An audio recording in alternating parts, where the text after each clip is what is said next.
गुफ्तगू में अहम मोड़ और अहम वक्त और अहम वाकयात रोनुमा होना शुरू हो रहे हैं, जहां पूरी दुनिया के अंदर तीसरी आलमी जंग की घंटियां बज रही हैं और यह कहा जा रहा है कि इस वक्त यूक्रेन ने जो हमला किया है वो पर्ल हार्बर के हमले के बराबर है। और इस वक्त रूस की तरफ से ये तवक्को, उम्मीदें या बहुत सारे लोगों को ये शक या शुबहात या आप कोई भी लफ्ज इसके लिए इस्तेमाल कर लीजिए, ये इस्तेमाल किया जा रहा है कि मुज़ाकरात चाहे एक तरफ हो रहे हो या ना हो रहे हो, इस पर हमला जरूर होगा और हो सकता है ये हमला एटमी तौर पर हो। इस हवाले से मैं एक तफसीली अपना वीलॉग करूंगा, लेकिन अभी के लिए ये इस हवाले से पूरी दुनिया के अंदर एक तनाव की कैफियत जरूर मौजूद है। उसके बाद फिर दूसरी बड़ी खबर आई है, इंडिया को हर महाज पर नाकामी नाकामी और नाकामी हो रही है। यूं लग रहा है कि मोदी के जो सितारे हैं वो इस वक्त मुकम्मल तौर पर गर्दिश में है और इस वक्त इंडिया लगता यूं है कि बकौल किसके, अगर कहा जाता है कि अगर बहुत सारे लोगों की कुंडलियां अगर मिलाई जाएं तो उन कुंडलियों में यह वाज़े तौर पर इशारा मिल रहा है कि इस वक्त इनके सितारे निहायत ही बुरे वक्त में चल रहे हैं। पाकिस्तान पर एक इल्जाम आयद किया गया और उस इल्जाम के आयद करने के बाद जो दावे किए गए और फिर पाकिस्तान पर एक जारहाना जंग मुसल्लत करने की बात की गई, उस पर मुंह की खाई। जब मुंह की खाने के बाद इंटरनेशनल मीडिया ने भी इस बात को तस्लीम कर लिया। अब पाकिस्तान का साथ देने के लिए चीन, तुर्की, अजरबैजान और कई ममालिक खड़े हो गए, यहां तक कि उनका वफ्द अगर कोलंबिया गया तो कोलंबिया वालों ने भी पाकिस्तान के साथ देने का अलीउल ऐलान कर दिया। वहीं पर इंडिया को शिकस्त दर शिकस्त हो रही है। तो अब यह हो रहा है कि मोदी को कोई भी मुंह लगाने के लिए तैयार नहीं है। एक बहुत बड़ा G7 ममालिक का इजलास, उन 7 बड़े मुल्कों का इजलास होता है कि जिसके अंदर बहुत ही तमाम सुपर पावर्स जो इस वक्त की होती हैं वो शामिल होती है। 6 साल से ये G7 को कायम किया गया और अब वो वक्त आया है कि G7 ने पहली बार जो इजलास इस वक्त कनाडा के अंदर हो रहा था उसमें मोदी को बुलाने से इनकार कर दिया गया। यह खतरनाक किस्म की खबर है कि मोदी को बुलाने से वहां पर वाज़े तौर पर इनकार कर दिया गया। कनाडा ने वाज़े तौर पर मोदी पर, उसकी रॉ पर, उसकी दहशतगर्द जमातों पर यह इल्जाम आयद किया था कि वो उनके मुल्क के अंदर दहशतगर्दी की वारदातें करते हैं और यहां पर सिख रहनुमाओं के कत्ल में मुलव्विस हैं। इतना बड़ा इल्जाम लेने के बाद जब उनके यहां वजीर आजम की तब्दीली भी रोनुमा हुई है, उस वजीर आजम की तब्दीली के बावजूद भी लगता है कनाडा की जो पॉलिसी है उसमें कोई तब्दीली नहीं आई और वो मोदी के जो गुजरात का, जो कनाडा का, जो पाकिस्तान का, जो दुनिया का कातिल है, जो कनाडा के अंदर कत्ल करता है, उसको बुलाने से वाज़े तौर पर इनकार कर दिया। यह वो बात है कि जिसके बाद इंडिया के अंदर आग लग गई है। आइए इंडियन मीडिया की कुछ झलकियां देखिए तो आपको अंदाजा हो जाएगा कि वहां मामला किस हद तक और किस नहज पे पहुंच चुका है। Breaking news that's now coming in. This is to do with the G7 summit that is being hosted by Canada. Prime Minister Modi is unlikely to attend that meeting, which is the first in the last 5 years. नफरतें जब आप फैलाने लगते हो, अपने आप को गुरूर के अंदर उस हद तक लेकर जाते हो कि जहां आपके अंदर इंसानियत मर जाती है, तो उसके बाद फिर दुनिया आपको कैसे छोड़ती है यह आपके सामने मौजूद है। लेकिन जहां मोदी का सबकी तरफ से साथ छोड़ा जा रहा था, वहीं एमक्यूएम लंदन की तरफ से एक बहुत ही बड़ा, अहम और बड़ा ही अजीब और गरीब किस्म का बयान आया, जिसे इंडियन मीडिया ने किस तरीके से कवर किया, पहले ये देखिए। पाकिस्तान के निर्वासित नेता और मुत्तहिदा कौमी मूवमेंट के फाउंडर अल्ताफ हुसैन ने भारत के प्रधानमंत्री नरेंद्र मोदी से मदद की गुहार लगाई है। कि इंडियन मीडिया की कवरेज थी। अल्ताफ हुसैन साहब ने खिताब किया और उस खिताब में उसकी वजह यह थी कि डेलास के अंदर जो एक प्रोग्राम हुआ उसमें मैंने आपसे कहा था कि एमक्यूएम लंदन ने बड़ा शदीद मुज़ाहमती बयान दिया था कि वहां एक डॉक्यूमेंट्री दिखाई गई थी जिसमें एमक्यूएम लंदन को बीएलए के साथ कनेक्ट करते हुए ये कहा गया था कि ये भारतीय फंडिंग है, जिस पर उन्होंने एहतजाज किया। उसके बाद अल्ताफ हुसैन ने खिताब किया। उस खिताब में उन्होंने कहा कि अगर आप हम पर रॉ का इल्ज़ाम लगाते हैं तो फिर सही है, मोदी हमारी मदद करिए, उन्होंने कहा। उसके बाद मामला वो बयान में तो गुजर गया, लेकिन बाद में एमक्यूएम अल्ताफ हुसैन साहब के नाम से एक ट्वीट पूरा किया गया कि जिसमें कहा गया कि मोदी से मदद की गई और उसके बाद शदीद रद्द-ए-अमल आया, जिसके बाद उस बयान को वापस लेना पड़ा। कई लोगों ने यह कहा कि हम साथ छोड़ जाते हैं, लेकिन इस वक्त एमक्यूएम लंदन जिस पोजीशन में, उसमें किसी के ऐड होने से तो फर्क पड़ सकता है, लेकिन किसी के निकलने से माइनस टू माइनस ही होगा। मगर उसके बाद अब बयानात का सिलसिला जारी है, वो मुसलसल बयानात दे रहे हैं। और एक बार आपको याद होगा कि जब एमक्यूएम इस तरह के बयानात, उनके अल्ताफ हुसैन साहब जब बयानात दे देते हैं तो उसके बाद फिर उनकी तशरीहात और वजाहतें एक ज़माने में डॉक्टर फारूक सत्तार के ज़िम्मे होती थी, एमक्यूएम राब्ता कमेटी के ज़िम्मे होती थी, वो हटकर अब इस वक्त लंदन राब्ता कमेटी उसकी वजाहतें या एक्सप्लेनेशन दे रही है।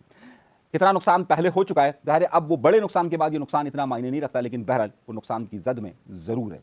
अब इस नुकसान को किस तरीके से एमक्यूएम लंदन कवर करती है, ये भी बहुत अहम मौका है। मगर इस अहम मौके पर एक और टर्न आया, बहुत अहम टर्न आया कि मुस्लिम लीग नून नवाज शरीफ के रहनुमा जो इतने अरसे से खामोशी लिए हुए थे, जो मुस्कुराते भी थे तो जेर लब मुस्कुराते थे, जो गुफ्तगू भी करते थे तो बहुत ही लिमिटेड गुफ्तगू करते थे, और मीडिया का तो उन्होंने जैसे बाइकॉट कर दिया था, वो गुफ्तगू करने से इज्तनाब बरत रहे थे। बड़े बड़े तूफान आए, जंग हुई उनकी हुकूमत, लेकिन उन्होंने खामोशी रही। वहां पर पंजाब हुकूमत, यहां पर तहरीक इंसाफ की तरफ से बातें और कई वाकयात पर वाकयात, 26वीं आईनी तरमीम, लेकिन वो खामोश रहे। मगर अब वो लंदन गए। इस बार जब वो लंदन गए तो जहां उनमें तब्दीली देखी गई कि नए ग्लासेस उन्होंने पहने, वहीं पर यह बड़ी तब्दीली देखी गई कि उन्होंने बयानात दी और अपनी वो कामयाबियों को गिनवाया कि जो वो जंग के दौरान भी गिनवा सकते थे लेकिन नहीं गिनवाया। मगर अब उन्होंने ये बातें गिनवाई तो क्या मुस्लिम लीग नून, अगर आप ये कहेंगे हो सकता है उन्होंने लंदन में जाकर गुफ्तगू, पिछली बार भी वो लंदन गए थे लेकिन उन्होंने मीडिया को अवॉइड किया था, मना कर दिया था मीडिया से कि हम बात नहीं करेंगे। तो हम क्या समझें इससे? नवाज शरीफ साहब आमतौर पर उसी वक्त बोलते हैं कि जब उनको यकीन हो जाए कि अब मुझे बोलना चाहिए। सिर्फ मोटरवे तक नहीं है, सिर्फ अपना जो है ना ये डैम्स तक नहीं है, सिर्फ बिजली के पावर प्लांट्स तक नहीं है, सिर्फ अपना जो है ना ये इकोनॉमी को बेहतर करने की बात मैं नहीं कर रहा कि मुस्लिम लीग ने अल्लाह के फजल करम से पाकिस्तान को एटमी कुव्वत बनाया। मुस्लिम लीग ने अल्लाह के फजल करम से पाकिस्तान को J-17 जहाज़ हमने चाइना के साथ मिलकर पाकिस्तान में जो है उसको बनाया। तो ये क्या बात है? अब वो अपनी बातें क्यों गिनवा रहे हैं? जबकि इस वक्त अगर खुद उनके वजीर आजम, उनके भाई मुस्लिम लीग नून के अहम रहनुमा शहबाज शरीफ साहब हर जगह पर फील्ड मार्शल को इस सारी चीजों का क्रेडिट देते हैं। कुछ बदल रहा है, कुछ बदल रहा है और कुछ हो रहा है। लेकिन मुस्लिम लीग नून ने अपना यौम तकबीर बनाया 28 तारीख को, उसमें राना सनाउल्लाह का एक बयान बहुत ज़ेर बहस रहा। मुस्लिम लीग नून ने जगह जगह अपनी तकरीब की, ये तकरीब उन्होंने कराची के अंदर भी की, जो कि आमतौर पर मुस्लिम लीग नून कराची के अंदर अपनी इतनी सरगर्मियां नहीं करती है, लेकिन इस बार यौम तकबीर पर उस 27 और 28 की दरमियानी शब को इन्होंने मेन नुमाइश पर प्रोग्राम किया और उसके बाद फिर यकुम को भी प्रोग्राम किया। तो मुस्लिम लीग नून अपने आप को क्या सिंध की सियासत के अंदर एक्टिवेट कर रही है इन इवेंट्स के तौर पर, जो अब वो रोड शोज करना या आवाम ने आना शुरू हुई है? ये किस बात को इशारा कर रहा है? लेकिन इन इशारों से आप घबराइए नहीं, इन इशारों में फिर एक कहानी आगे छुपी हुई है। खबरें बहुत सारी है मेरे पास, एक के बाद एक के बाद एक के बाद दूसरी खबरें। दूसरी तरफ एक और मसला हो गया।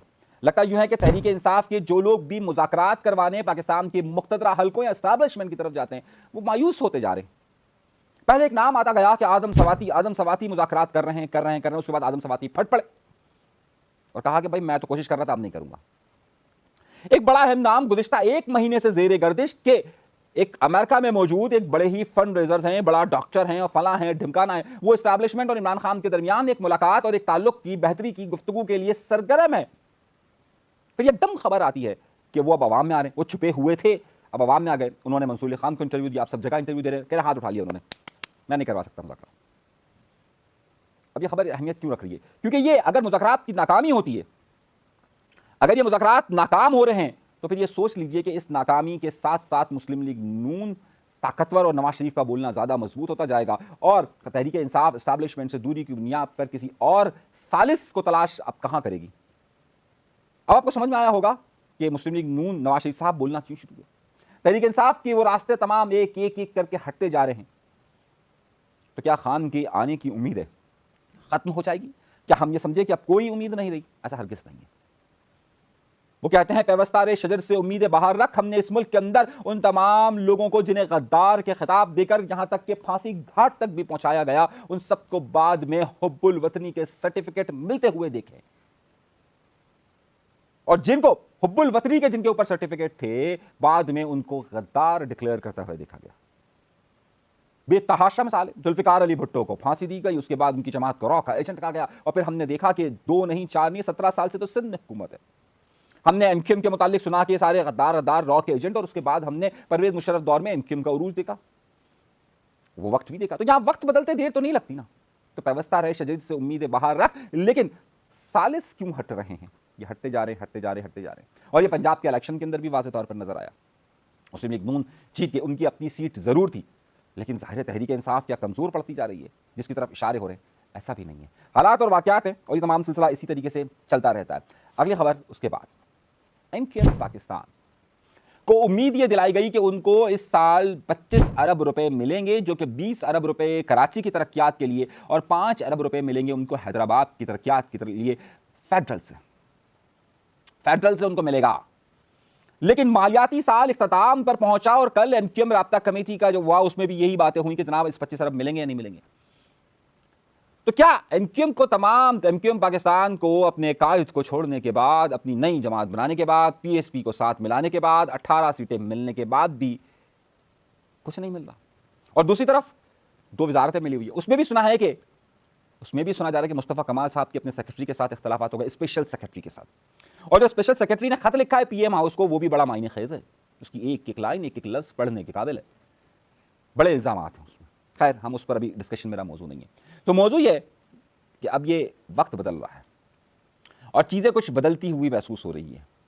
ऐसा लगता है कि ताकत के महवरों में जो तकसीम का फार्मूला तय था, उस तकसीम के फार्मूले में कुछ तब्दीलियां होने वाली हैं, जिसके वाज़े इशारे मिल रहे हैं, वाज़े इशारे मिल रहे हैं। और मेरा जुमले पर गौर कीजिएगा कि ताकत के महवरों में जो इख्तियार की तकसीम का फार्मूला था, उसमें तब्दीलियां रोनुमा होने वाली हैं। ये जुमला आप बिठा लीजिए, अगर आपकी उर्दू मजबूत है तो ये होने वाला है।